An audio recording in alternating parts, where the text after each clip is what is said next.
যুক্তরাষ্ট্র এবার ভারতকে অসহযোগী দেশের তালিকায় অন্তর্ভুক্ত করেছে, যেখানে ইতোমধ্যে Bhutan, Cuba, Iran, Pakistan, Russia ও ভেনেজুয়েলা রয়েছে। যুক্তরাষ্ট্রের অভিবাসন ও শুল্ক প্রয়োগ সংস্থা ভারতের বিরুদ্ধে এই সিদ্ধান্ত নিয়েছে, যা মূলত অভিবাসন সম্পর্কিত সহযোগিতার অভাবে নেওয়া হয়।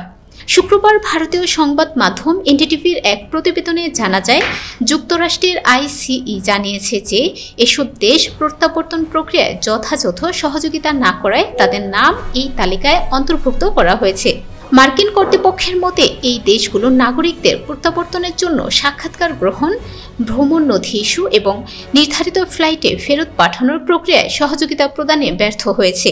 আইসিই আরও জানায়, যুক্তরাষ্ট্রে অবৈধভাবে প্রবেশের জন্য গত কয়েক বছরে প্রায় 90,000 ভারতীয় নাগরিককে আটক করা হয়, যার বেশিরভাগই পাঞ্জাব, গুজরাট এবং অন্ধ্রপ্রদেশের বাসিন্দা।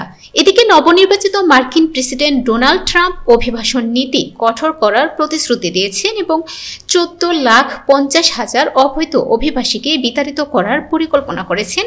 এর মধ্যে 18,000 ভারতীয় রয়েছে। বিশেষজ্ঞরা আশঙ্কা করছেন, যুক্তরাষ্ট্রের এই পদক্ষেপ ভারতের সঙ্গে কূটনৈতিক সম্পর্কের ক্ষেত্রে চ্যালেঞ্জ তৈরি করতে পারে।